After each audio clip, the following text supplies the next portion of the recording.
sought tickets to Trump's inauguration on behalf of a prominent Ukrainian oligarch and secretly funneled $50,000 of foreign money to Trump's inaugural committee through a bank account in Cyprus. I want to bring in Mikhail Saakashvili, the former president of Georgia now. Thank you for being with us. Thank you for inviting me. Timing is everything because this guilty plea just happened this week. I know Patton personally worked for you, so you know him going back to 2008. What do you make of his involvement in the Russia probe? Well, he worked for us very, very briefly, and we had to basically refuse his services. But then what had happened that in 2011, actually, he came back as part of Russia-led operation to help oligarch that grabbed power in Georgia, oligarch with Gazprom ties. He was the biggest private shareholder of Russian Gazprom, Mr. Ivanishvili. And indeed, Paul Manafort, as far as I know, came a couple of times to Georgia. And this guy, Patton, was very much involved in spreading pro-Russian propaganda, in spreading all kind of dirty news and manipulations, and they basically damaged U.S. interests in the region. Not only they allowed Russians to have a power grab in Georgia, but of course it went against U.S. national security interests. But having said that, when I heard about the guy, that the guy had been indicted, you know, I made several statements about that because I remembered how, you know, bitterly they fought against it, how dirty methods they used, exactly the same mix which we are used to and which we saw later in different countries, including here in the United States. And so actually today he wrote my former chief of staff. And, Samuel Patton is writing to your former chief of staff. Yeah, and he just, you know, readdressed his text to me. And it says, "Call off your trolls now, or I'll start releasing things about Misha." That's me. He'd prefer I didn't, like now, and have them go back and erase their comments so that we don't say that they were working against us. Misha knows what I'm talking about, but frankly, I have bigger problems these days. Maybe you two are no longer as tight as you used to be. Actually, it's a direct blackmail. You see with what kind of... You feel like he's blackmailing you right now, just because you're talking about it. This is a typical Russian type of blackmail. These people are closely tied to the Russians. By the way, I mean, this was prior to, I don't want to get it politicized because it was prior to Donald Trump being in the election campaign. These people are on their own. By the way, he himself is anti-Trump. He's a Republican, but anti-Trump. So that's, I don't want to speculate on. This is something else. These guys are for hire.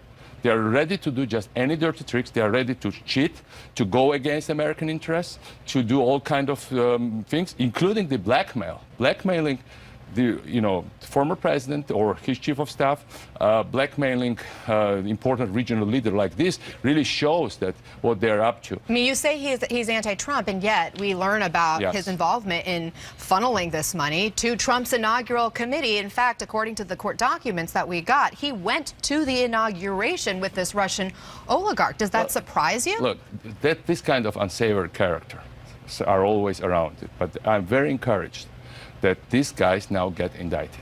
I'm very encouraged, even if it's not directly part of Mueller probe, it's something else. But the fact is that these guys finally are held accountable.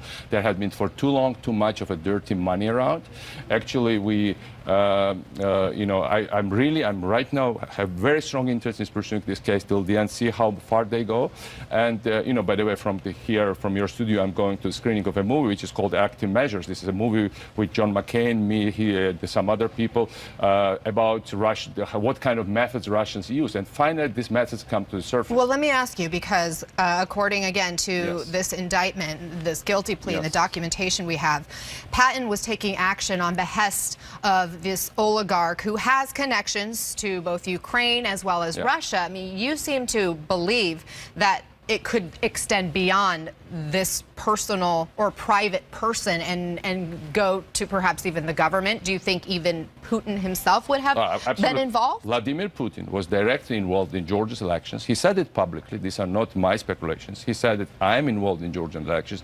Actually, when finally the Russian oligarch won in Georgia, this Mr. Ivanishvili, he said that this was the best special operations Russia had ever conducted.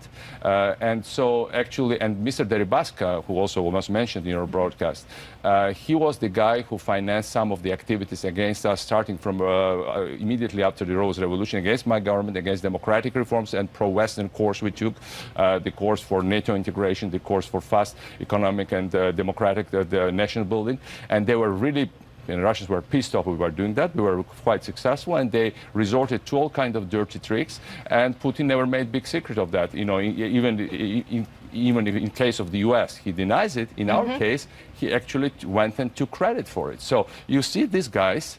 I mean, the guy is indicted.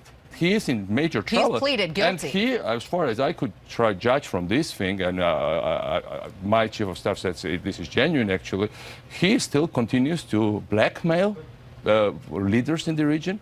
And I'm the leader of the reform movement not only in Georgia, but Ukraine and other places. He still manages to do that. That means that he really feels that there are strong connections behind him. There is big money behind him, and there are, you know, and obviously I'm more than sure that it's connected also to the Russian interests. Well, let me put that aside for a moment, because we will learn more about him and perhaps his connection within the bigger scheme of Mueller's investigation, because he is working under a cooperation agreement now. But I want to pivot, because I know you are here in the U.S. this weekend to honor your friend, the late Senator John McCain.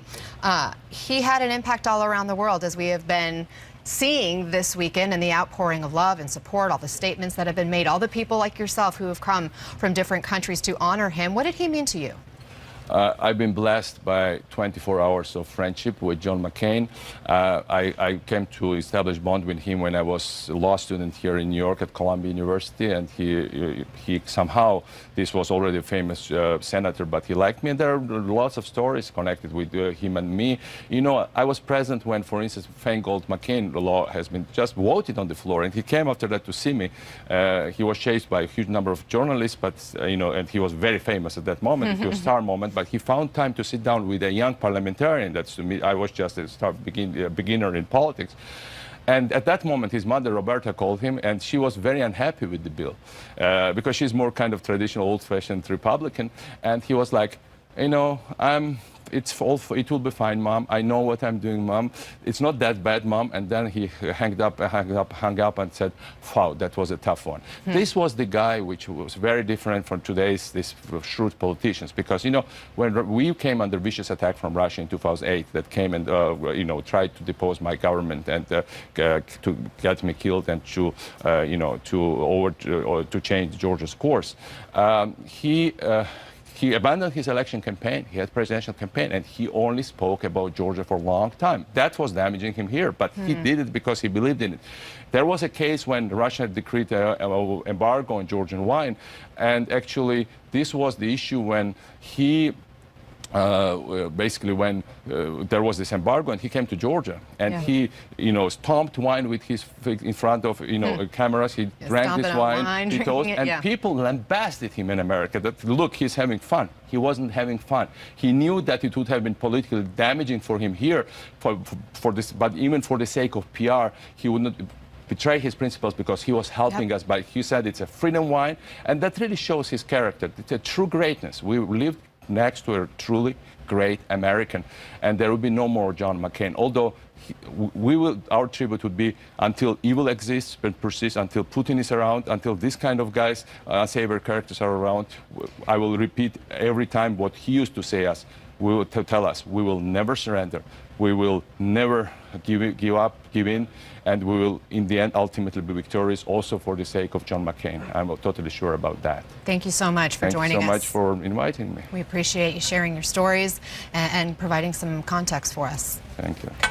No good deed goes unpunished. In this case, two good deeds. A homeless veteran helped a woman in need, and then she helped raise nearly $500,000 for him.